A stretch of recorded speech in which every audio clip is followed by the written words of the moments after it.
Hello everyone, welcome to our channel. आज की इस वीडियो में हम क्लास 10 साइंस के first chapter chemical reactions and equations से कुछ केस बेस्ड क्वेश्चन डिस्कस करने वाले हैं। इस वीडियो में हम टोटल 7 क्वेश्चन डिस्कस करेंगे जो कि काफ़ी अच्छे हैं आपके लिए और आपकी इससे अच्छे तरीके से प्रैक्टिस भी हो जाएगी केस बेस्ड क्वेश्चन के लिए। ठीक है ना? तो चलिए स्टार्ट करते हैं। फर्स्ट क्वेश्चन हमारे पास, a student poured 100 ml of water in a bottle and added 40 ml vinegar to it. A balloon was filled with 20 gram baking soda and was fixed at the mouth of the bottle. यहाँ पे क्या है, हमने एक test tube लिया है जिसमें हमने विनेगर लिया है और साथ में उसमें हमने क्या ऐड किया है, वाटर। ठीक, और यहाँ पे जो बलून है उसमें हमने क्या लिया हुआ है, बेकिंग सोडा। उसके बाद क्या बोला गया है, slowly the shape of the balloon changed as shown. यहाँ पे देख रहे हैं आप कि बलून थोड़ा सा इसका शेप चेंज हुआ है और यहाँ पे आपको दिख रहा है कि यहाँ पे बलून पूरी तरीके से फूल चुका है। अब हमसे बोला गया है, the student claims that a chemical change happened when the two substances were mixed. Is the claim made by the student correct? तो यहाँ पे एक स्टूडेंट ने बोला है कि ऐसा इसलिए हुआ है क्योंकि यहाँ पे इस टेस्ट ट्यूब में क्या हुआ है, केमिकल रिएक्शन हमें देखने को मिला है। तो क्या होता है, ये जो विनेगर है ये इसमें कौन सी एसिड प्रेजेंट होती है, आंसर होगा एसिटिक एसिड। आ रही है बात समझ में? और ये जो बेकिंग सोडा है ये हमारा क्या होता है, बेसिक इन नेचर होता है। बेकिंग सोडा का फॉर्मूला क्या होता है, सोडियम हाइड्रोजन कार्बोनेट यानी NaHCO3। अब यहाँ पे क्या होगा, एसिड और बेस में रिएक्शन होगा। ठीक, जब रिएक्शन होगा तो कुछ प्रोडक्ट मिलेंगे हमें। तो जब एसिड और बेस आपस में रिएक्ट करेंगे तो क्या मिलेगा हमें, साल्ट और वाटर रिलीज़ होता है। लेकिन यहाँ पे आप देख रहे हैं कि बबल्स हमें देखने को मिल रहे हैं, या फिर आप कह सकते हैं कि ये एसिड वीक है जिसकी वजह से ये वाटर नहीं दे पाएगी और ये H2O की जगह हाइड्रोजन रिलीज़ करेगी। और यहाँ पे जो बबल्स हमें देखने को मिल रहे हैं ये जिस गैस के हैं उसका नाम क्या है, H2O। तो यहाँ पे ऑप्शन दिया गया है, yes a new substance was formed in the form of A gas. तो यही वाला ऑप्शन हमारा करेक्ट हो जाएगा। क्यों? क्योंकि यहाँ पे बलून का शेप इसीलिए चेंज हुआ है क्योंकि इसमें ये बबल्स की मदद से आप कह सकते हैं कि इसमें गैस पास हुई है। ठीक, दूसरा ऑप्शन भी देख लेते हैं, yes the mass remain same through out the experiment. यहाँ पे मास की कोई बात ही नहीं की जा रही है। No as the formation of balloons bubbles is the mixture of shows a physical change. तो ये भी गलत है। अगर बबल बन रहे हैं तो वो फिज़िकल चेंज कैसे होगा। लास्ट वाला है, no as the change in the shape and size of balloon show physical change. हाँ, ये बात सही है कि ये जो बलून के शेप में चेंजिंग हुई है वो फिज़िकल चेंज है, लेकिन यहाँ पे बलून का शेप किसी फिज़िकल चेंज की वजह से नहीं बल्कि केमिकल चेंज की वजह से चेंज हुआ है। आ रही है बात समझ में? तो ये भी हमारा इनकरेक्ट हो जाएगा। चलिए अब अगले क्वेश्चन पे बढ़ते हैं। क्वेश्चन नंबर 2 है हमारे पास। चलिए अब सेकेंड क्वेश्चन देखते हैं। 2 boiling tubes were taken about 2 gram of a green coloured metal salt A and was taken in the first tube. यहाँ पे जो हमने पहला टेस्ट ट्यूब लिया है उसमें जो हमने साल्ट ए लिया है वो ग्रीन कलर का कोई एक मेटेलिक सॉल्ट है। ठीक, दूसरा कह रहा है कि and 2 grams of white coloured salt B. यहाँ पे भी हमने मेटेलिक सॉल्ट लिया है और ये जो दूसरा वाला टेस्ट ट्यूब है इसमें जो साल्ट प्रेजेंट है वो किस कलर का है, वाइट कलर का। ठीक है, आगे देखते हैं। Both the tubes were heated by holding them with a pair of tong. Smell of burning sulphur was observed in first test tube and whereas जो ब्राउन गैस दिख रही है हमें वो सेकेंड टेस्ट ट्यूब में दिखा है। अब हमें ये पूछा गया है कि the salt A and B are. तो देखिए, पहले टेस्ट ट्यूब में बोला गया है कि हमें बर्निंग सल्फ़र देखने को मिल रहा है। इसका मतलब ये कि ज़रूर से इसमें सल्फ़र प्रेजेंट होगा जिसकी वजह से हमें सल्फ़र डाइऑक्साइड मिलेगी जिसका स्मेल होता है बर्निंग सल्फ़र का। ठीक, तो यहाँ पे ऑप्शन में आप देखिए कि यहाँ पे आपको सल्फ़र कहाँ देखने को मिल रहा है। तो देखिए यहाँ पे नाइट्रेट लिया गया है, यहाँ पे ऑक्साइड लिया गया है, यहाँ पे क्या लिया गया है, सल्फेट। इसका मतलब ये कि हमारा सी वाला ऑप्शन ही करेक्ट हो जाएगा। लेकिन सेकंड वाला भी देखते हैं। यहाँ पे बोला गया है कि जो टेस्ट ट्यूब बी है उसमें से ब्राउन गैस निकलती हुई हमें दिखेगी। तो आप लोगों ने एक्टिविटी पढ़ी होगी जिसमें हमने लीड नाइट्रेट का डिकम्पोजिशन कराया था। वहाँ पे क्या था, लीड नाइट्रेट की डिकम्पोजिशन होने की वजह से हमें 2 गैसेस देखने को मिली थी, नाइट्रोजन डाइऑक्साइड और ऑक्सीजन। ठीक। तो यहाँ पे अगर हमें ब्राउन फ्यूम्स देखने को मिल रहे हैं तो वो किसकी वजह से देखने को मिल रहे हैं? नाइट्रोजन डाइऑक्साइड की वजह से। ऐसा हमने कहाँ पढ़ा था उस एक्टिविटी में। तो यहाँ पे हम लिख देंगे कि यहाँ पे लीड नाइट्रेट है। नाइट्रेट यानी NO3- से नाइट्रोजन डाइऑक्साइड गैस निकल जाएगी, लीड से हमारा लीड ऑक्साइड मिल जाएगा और यहाँ पे ऑक्सीजन गैस का फॉर्मेशन होगा। ठीक। तो देख रहे हैं कितना बढ़िया क्वेश्चन था ये। इसका बी पार्ट देखते हैं। During the experiment of heating of green colored metal A, 4 students recorded their observation as। देखिए जो टेस्ट साल्ट ए था हमारा किस कलर का था? ग्रीन कलर का। ठीक। इसको हमने हीट कराया तो स्टूडेंट्स ने 4 स्टूडेंट ने ऑब्जर्वेशन दी। क्या है? पहला, green colour changes brown black colour. दूसरा है कि ब्राउनिश येलो गैस इवॉल्व। तीसरा है blue colour changes to green. तो यहाँ पे आप देखिए कि जो साल्ट ए है वो क्या है हमारा? FeSO4। ठीक। तो इसकी भी एक्टिविटी आप लोगों ने पढ़ी है, जहाँ पे लीड नाइट्रेट वाली एक्टिविटी थी उसी के ऊपर। ठीक। तो उसमें क्या था? फेरस सल्फेट जो होता है ये हमारा हाइड्रेटेड साल्ट होता है, यानी ये ग्रीन कलर का होता है और इसमें 7 वाटर ऑफ क्रिस्टलाइजेशन प्रेजेंट होते हैं। तो क्या होगा जब आप फेरस सल्फेट को हीट करेंगे तो आपको क्या मिलता है? फेरिक ऑक्साइड मिलती है हमें, यानी Fe2O3। साथ में यहाँ पे 2 गैसेज रिलीज़ होती हैं, सल्फ़र डाइऑक्साइड और सल्फ़र ट्राइऑक्साइड। और यहाँ पे जो हमें क्वेश्चन में बोला गया था कि हमें बर्निंग सल्फ़र की स्मेल आती है, वो इन्हीं दोनों गैसेस की वजह से, सल्फ़र डाइऑक्साइड और सल्फ़र ट्राइऑक्साइड की वजह से आती है। तो ये रिएक्शन आपने समझ ली। अब यहाँ पे ऑप्शन बताइए कौन सा होगा? कि green colour changes to brown black. तो वो जो हमने फेरस सल्फेट को हीट कराया है वो किस कलर का होता है? ग्रीन कलर का। और जब आप इसको हीट करा देंगे तो वो जो कलर मिलेगा हमें वो किस कलर का होगा? Reddish brown. ठीक। तो यहाँ पे कहीं रेडिश ब्राउन तो देखने को नहीं मिल रहा है। यहाँ पे येलो बोला गया है तो काट दीजिए, ब्लू कलर बोला गया है काट दीजिए। Smell of burning sulphur observe, तो 4th वाला करेक्ट हो जाएगा। यहाँ पे ब्राउन ब्लैक बोला है, लेकिन हमें जो गैस मिलती है वो किस कलर की मिलती है? हमें रेडिश ब्राउन कलर की मिलती है। तो ये ऑप्शन भी करेक्ट कर लीजिए क्योंकि ये मिलता जुलता ही है जो कलर बोला गया है। ठीक। तो यहाँ पे कौन सा हमारा हो जाएगा? 1st and 4th are correct. तो यहाँ पे ऑप्शन नंबर बी करेक्ट हो जाएगा। चलिए अब इसके 3rd पार्ट पे पहुँचते हैं। केस बेस्ड क्वेश्चन में क्या होता है? 2-3 पार्ट दिए रहेंगे। ठीक। चलिए इसका 3rd पार्ट है सी वाला। What are the product formed when green coloured salt A is heated. तो हमने आपको बताया क्या क्या बनता है। फेरिक ऑक्साइड Fe2O3, साथ में क्या बनेगा? सल्फ़र डाइऑक्साइड, साथ में यहाँ पे हमें मिलेगा सल्फ़र ट्राइऑक्साइड SO3। ठीक। ये दोनों गैसेस होती हैं और यहाँ पे जो फेरिक ऑक्साइड बन रहा है हमारा वो क्या होगा? हमारा एक साल्ट होगा। चलिए अब इसका डी पार्ट देखते हैं। डी पार्ट क्या है? On heating white coloured salt B, 2 gases are evolved, 1 is colourless and other is brown in colour, what are the gases. तो सबसे पहले आप ये देखिए कि हमने जो लिया था साल्ट वो क्या है? हमारा लीड नाइट्रेट है। अब इसकी मदद से आप इसको प्रोडक्ट को क्या कर पाएंगे? प्रिडिक्ट कर पाएंगे। देखिए हमारे पास क्या है? लीड नाइट्रेट यानी PbNO3 का ट्वाइस। ठीक। ये हमारा क्या है? Lead nitrate. जब आप इसको हीट करेंगे तो यहाँ पे बोला गया है कि 2 गैसेस रिलीज़ हो रही हैं। पहला हमने आपको बताया था कि ये लीड ऑक्साइड में चेंज हो जाता है। दूसरा हमें 2 गैसेस मिलती हैं, एक नाइट्रोजन डाइऑक्साइड और एक हमें मिलता है ऑक्सीजन गैस। अब यहाँ पे जो बोला गया है कि एक कलरलेस गैस है वो कौन सी हो जाएगी? हमारी ऑक्सीजन गैस। और जो आपको ब्राउन फ्यूम्स देखने को मिल रहे थे वो किसकी वजह से देखने को मिल रहे थे? तो आंसर होगा नाइट्रोजन डाइऑक्साइड। ठीक। तो यहाँ पे प्रोडक्ट हमने लिख लिया। अगला क्वेश्चन देखते हैं ई वाला part. In the following category which will you put the reaction heating of ferrous sulphate and lead nitrate. तो यहाँ पे क्या है? फेरस सल्फेट से हमें फेरस सल्फेट में हमने हीट पास कराई, लीड नाइट्रेट पे हमने हीट पास कराई और हमने देखा कि एक रिएक्टेंट से 2 या 2 से ज़्यादा प्रोडक्ट बन रहे हैं। इसका मतलब ये कि क्या है? ये डीकम्पोजिशन रिएक्शन है। ठीक। तो यहाँ पे पहला वाला करेक्ट हो जाएगा कि डीकम्पोजिशन रिएक्शन। दूसरा ये कि हमने हीट खुद सप्लाई की है, यानी यहाँ पे रिएक्टेंट ने हीट को एब्जॉर्ब किया है। इसका मतलब ये कि ये इंडोथर्मिक रिएक्शन होगी। तो यहाँ पे हमारा हो जाएगा 1st and 3rd both are correct.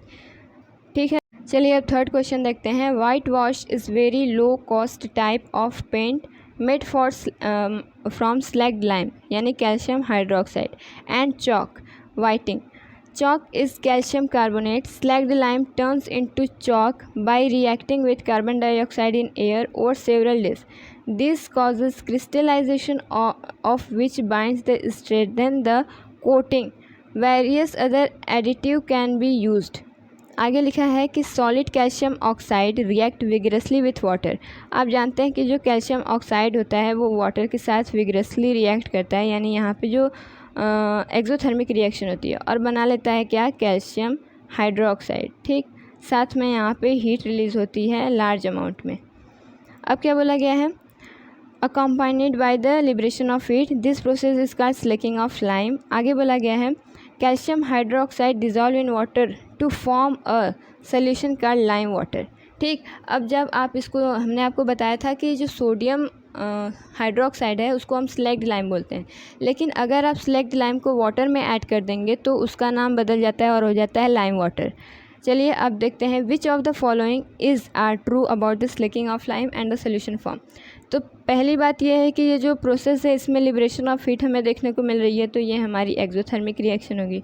दूसरा ये कि यहाँ पे बन रहा है हमारा लाइम वाटर जो कि है कैल्शियम हाइड्रोक्साइड.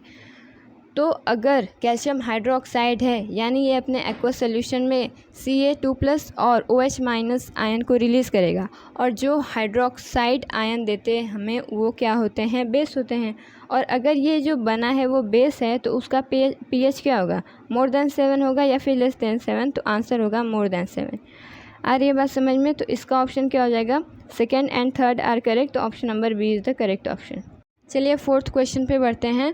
क्या है हमारा, redox reaction are an important class of reaction.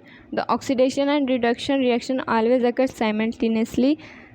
Such class of chemical reaction named as redox reaction. यहाँ पे हमें रिडॉक्स रिएक्शन के बारे में बताया गया है और कुछ नहीं है. आगे क्या दिया गया है, the substance getting reduced in a chemical reaction, उसको हम बोलते हैं ऑक्सीडाइजिंग एजेंट. यानी जो दूसरों को ऑक्सीडेशन कराता है वो खुद रिड्यूस होता है. ठीक, यही बोला गया है यहाँ पे कि जो खुद का रिडक्शन कराता है उसको हम ऑक्सीडाइजिंग एजेंट बोलते हैं. While substance that getting oxidise is known as reducing agent. ठीक, और रिड्यूसिंग एजेंट को हम रिडक्टेंट भी बोलते हैं और ऑक्सीडाइजिंग एजेंट को ऑक्सीडेंट भी बोला जाता है. आगे दिया गया है the activity in which the copper powder is taken in A China dish and heated help in understanding redox reaction.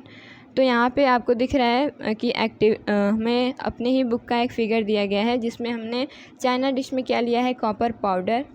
ठीक, अब आप जब इसको बर्न कराते हैं या फिर हीट कराते हैं तो इसका ऑक्सीडेशन होता है, यानी ये ऑक्सीजन की प्रेजेंस में बर्न होगा और बना लेगा क्या, कॉपर का ऑक्साइड. और ये जो कॉपर है ये हमारा क्या होता है, ब्राउन कलर का होता है. और यहाँ पे जो कॉपर ऑक्साइड हमारा बनेगा वो किस कलर का होता है, ब्लैक कलर. तो ये चीज़ें आपको पता होनी चाहिए. चलिए अब क्वेश्चन की तरफ बढ़ते हैं. पहला पार्ट दिया गया है, ऑब्जर्व द फिगर. क्या लिखा गया है, observe the figure and right what happens when copper powder is heated in a china dish, explain your observation. तो यहाँ पे अभी हमने क्या लिखा कि पूछा गया कि जब हम कॉपर को हीट करेंगे तो क्या होगा, कॉपर ऑक्सीजन के बीच में रिएक्शन होगा और हमें मिल जाएगा कॉपर ऑक्साइड. ठीक, और यहाँ पे चेंज इन कलर हमें देखने को मिलता है. चलिए अब सेकेंड पार्ट इसका देखते हैं. बी वाला है क्या, what will you observe is if hydrogen gas is passed over the heated material. यानी यहाँ पे जो हीटेड मटेरियल है कॉपर ऑक्साइड, इसको बोला गया है कि ये हमारा ए है. ठीक, तो इसमें जब हम हाइड्रोजन गैस को पास कराते हैं तो क्या होता है, तो यहाँ पे क्या होता है कि हाइड्रोजन गैस का क्या हो जाता है, ऑक्सीडेशन. यानी यहाँ पे हमें मिलता है H2O, साथ में हमारा जो प्रोडक्ट बनेगा वो होगा कॉपर. यानी यहाँ से दोबारा से हमें कॉपर मिल गया, यानी कि हमें ब्राउन से ब्लू कलर मिलेगा. यही यहाँ पे पूछा गया. तो आप क्या लिखेंगे कि जब ये पहले तो ये रिएक्शन लिख देंगे, दूसरा ये बोलेंगे कि brown colour of the copper regain. चलिए थर्ड पार्ट देखते हैं. Identify the substance oxidised and the substance reduced in the reaction at B above. तो यहाँ पे क्या हुआ है, हमने कॉपर ऑक्साइड में हाइड्रोजन गैस पास कराई जब, तो बना क्या, कॉपर और साथ में यहाँ पे क्या मिला है हमें H2O। ठीक, अब हमें बताना है कि इसमें से कौन सा सब्सटेंस ऑक्सीडाइज हुआ है। तो आप देख रहे हैं कि हाइड्रोजन में ऑक्सीजन की एडिशन देखने को मिल रही है, यानी कि यहाँ पे जो हमारा ऑक्सीडाइज हुआ है वो क्या है, वाटर। ठीक है, इसका डी पार्ट है, डी पार्ट क्या है इसका, इन the reaction between lead sulphide and hydrogen peroxide solution by the equation given below. यहाँ पे देख रहे हैं आपकी लीड सल्फाइड है और यहाँ पे हाइड्रोजन पेरोक्साइड यानी H2O2 को हम बोलते हैं हाइड्रोजन पेरोक्साइड। तो बना क्या, लीड सल्फेट प्लस में H2O। अब यहाँ पे हमें बताना है कि कौन सा ऑक्सीडाइज हुआ है, कौन सा रिड्यूस हुआ है। तो यहाँ पे आप देख रहे हैं कि लीड में यहाँ पे आप देख रहे हैं कि H2O2 यानी हाइड्रोजन पेरोक्साइड में से एक ऑक्सीजन कम हो गई है, यानी यहाँ पे इसका क्या हो गया है, रिडक्शन। तो यहाँ पे हम कह सकते हैं कि ये रिड्यूस हुआ है। और यहाँ पे लीड सल्फाइड में ऑक्सीजन जुड़ गया है, यानी इसका क्या हो गया है, ऑक्सीडेशन। ठीक है, तो काफ़ी अच्छा क्वेश्चन था ये। चलिए अगले भी पढ़ते हैं। During a chemical reaction atom of one element do not change into other element, nor do the atom disappear from the mixture or appeal from elsewhere. Actually, the chemical reaction involves the breaking and making of new bond between atom and produce new substances. तो यहाँ पे बोला गया है कि जब भी कोई केमिकल रिएक्शन होता है तो उसमें न तो कोई नया एटम जुड़ता है, न कोई पुराना एटम डिसअपियर होता है। जो केमिकल रिएक्शन होता है उसमें सिंपली हमें रीअरेंजमेंट ऑफ एटम देखने को मिलता है, यही यहाँ पे बोला गया है। आगे मेन जो पार्ट है इस क्वेश्चन का क्या है, to demonstrate a reaction 2 gram of silver chloride is taken in a china dish placed in sunlight. तो आप जानते हैं कि यहाँ पे जो हमने चाइना डिश ली है उसमें क्या लिया है, सिल्वर क्लोराइड, यानी यहाँ पे लिया गया है AgCl और यहाँ पे पाउडर लिया गया है। तो इसका मतलब ये कि सॉलिड फेज में। हमसे पूछा गया है ए वाला पार्ट क्या है, what will you observe after some time. After some time हम क्या ऑब्जर्व करेंगे कि ये जो वाइट कलर है सिल्वर क्लोराइड का वो टर्न हो जाता है ग्रे कलर में। ठीक, तो ये पहले वाले का ऑप्शन आंसर हो गया। ठीक, ये पहले का आंसर हो गया। बी वाला पार्ट देखते हैं, बी वाले में क्या बोला गया है, what is the reaction known. तो यहाँ पे आप लोग क्या देख रहे हैं कि सिल्वर क्लोराइड का डीकम्पोजिशन देखने को मिल रहा है और ये लाइट के प्रेजेंस में हो रहा है, तो इसको हम बोलेंगे फोटोलिटिक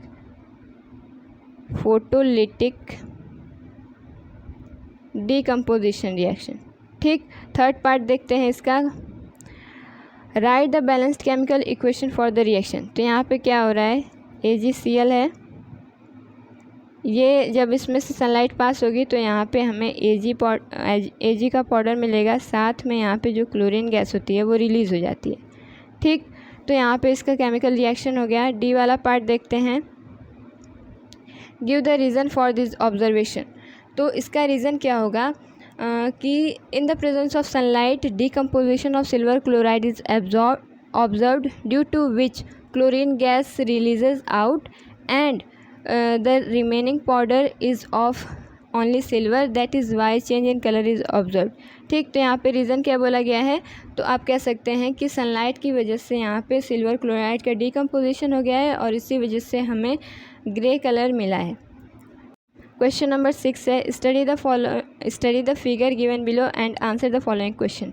यहाँ पे हमें हमारी ही बुक का एक डायग्राम दे दिया गया है, फिगर। यहाँ पे हमने एक अपैरेटस सेट किया हुआ था जिसमें हमने वाटर का इलेक्ट्रोलिसिस कराया है। ठीक, और यहाँ पे एनोड और कैथोड 2 इलेक्ट्रोड थे हमारे। वहाँ पे हमें गैसेस जो देखने को मिली वो ये थे कि एनोड पे ऑक्सीजन गैस का इवोल्यूशन हुआ और कैथोड पे हाइड्रोजन गैस का। अब चलिए क्वेश्चन क्या पूछा गया है, name the process depicted in the diagram. तो यहाँ पे क्या होता है, जो H2O होता है अपना वो टूट जाता है H2 और O2 में, जिसकी वजह से आप देख रहे हैं कि यहाँ पे हमें डीकम्पोजिशन देखने को मिल रहा है, या फिर आप कह सकते हैं कि यहाँ पे इलेक्ट्रोलिटिक डीकम्पोजिशन हमें देखने को मिल रहा है। तो पहला वाला क्या हो जाएगा कि इलेक्ट्रोलिटिक डीकम्पोजिशन। बी वाला क्या है, right the composition of the gas collected at anode and cathode. ये क्वेश्चन बहुत बार रिपीट हो चुका है कि आपसे पूछा जाएगा कि हाइड्रोजन और ऑक्सीजन आपको किस कंपोजिशन में मिले हैं, यानी कि इनका मोल रेशियो क्या है। तो आंसर क्या होगा, जब आप इस केमिकल इक्वेशन को बैलेंस करेंगे तो यहाँ पे 2H2 हो जाएगा, यानी जिस रेशियो में ये मिल रहे हैं हमें वो रेशियो है 2:1। ठीक, तो ये इनका केमिकल कंपोजिशन है। चलिए अब अगले पार्ट पे बढ़ते हैं। पार्ट सी है right the balanced chemical equation of the reaction taking place. तो यहाँ पे हमने क्या लिखा था, H2O जो कि अपने लिक्विड फेज़ में है, और यहाँ पे हमने 2 मोल ऑफ H2O लिए हैं, और ये हमें देगा क्या, H2, 2 मोल H2O मिलेंगे, साथ में 1 मोल हमें ऑक्सीजन गैस के मिलेंगे। ठीक, ये दोनों गैसेस हैं। चलिए डी पार्ट देखते हैं इसका।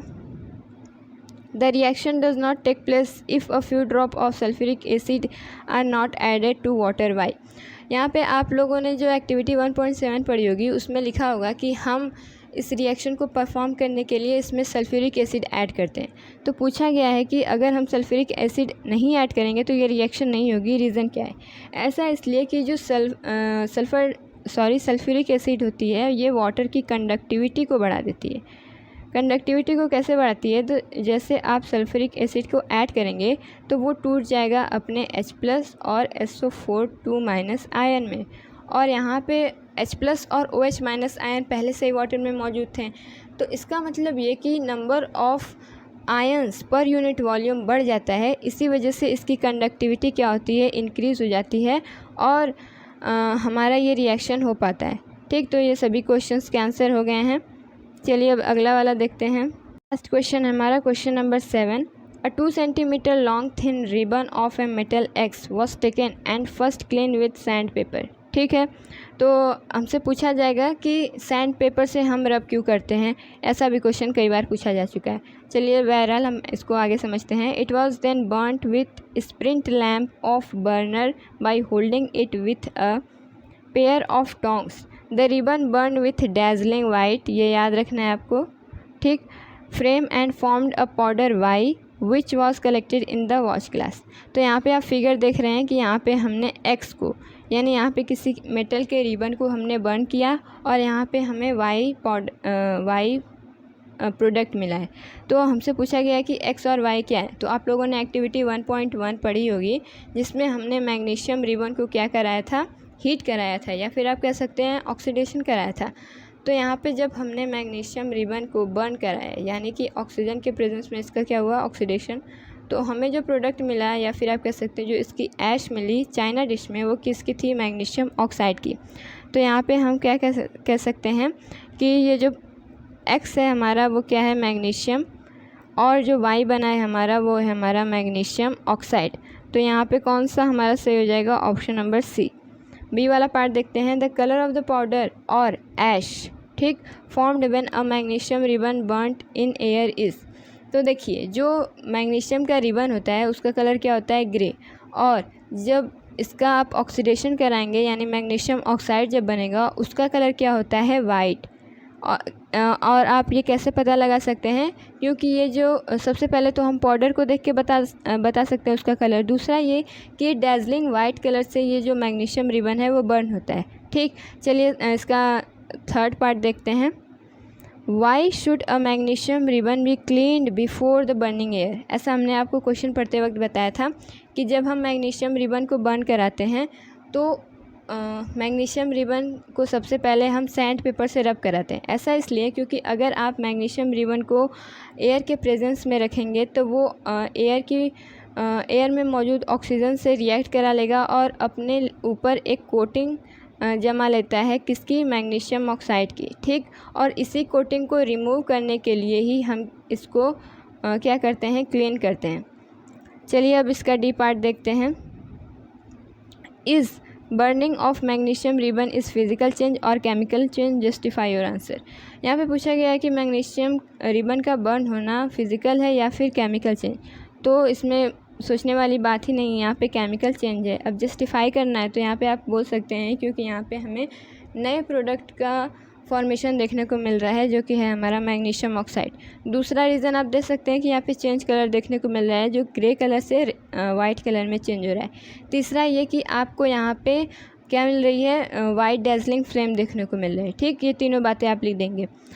लास्ट पार्ट देखते हैं, असर्शन रीज़न है। Magnesium ribbon Burns with a dazzling white flame, correct. Reason क्या है, when magnesium ribbon Burns in air only heat is evolved. तो यहाँ पे क्या लिखा है कि ओनली हीट इज़ इवॉल्व लिखा है, लेकिन आप लोगों ने देखा होगा कि हमने मैग्नीशियम रिबन को बर्न किया है, यानी कि हमने खुद हीट सप्लाई की है, या फिर आप कह सकते हैं कि ये जो रिएक्शन है वो इंडोथर्मिक है इसलिए क्योंकि हमने हीट सप्लाई की है और रिएक्टेंट ने हीट को एब्जॉर्ब किया है। तो यहाँ पे ये लिखना कि जो मैग्नीशियम रिबन है उसमें उसके बर्निंग पे हीट इवॉल्व होती है, ये बिल्कुल ही करेक्ट हो जाएगा। तो इसका मतलब ये कि हमारा असर्शन ट्रू है, रीज़न फॉल्स है। आ रही है बात समझ में? तो ये था हमारे फर्स्ट चैप्टर के case based question. I hope आपको ये सभी क्वेश्चन अच्छी तरीके से समझ में आए होंगे और आपको आइडिया लगा होगा कि कैसे क्वेश्चंस बनते हैं। ठीक है, thank you, thanks for watching.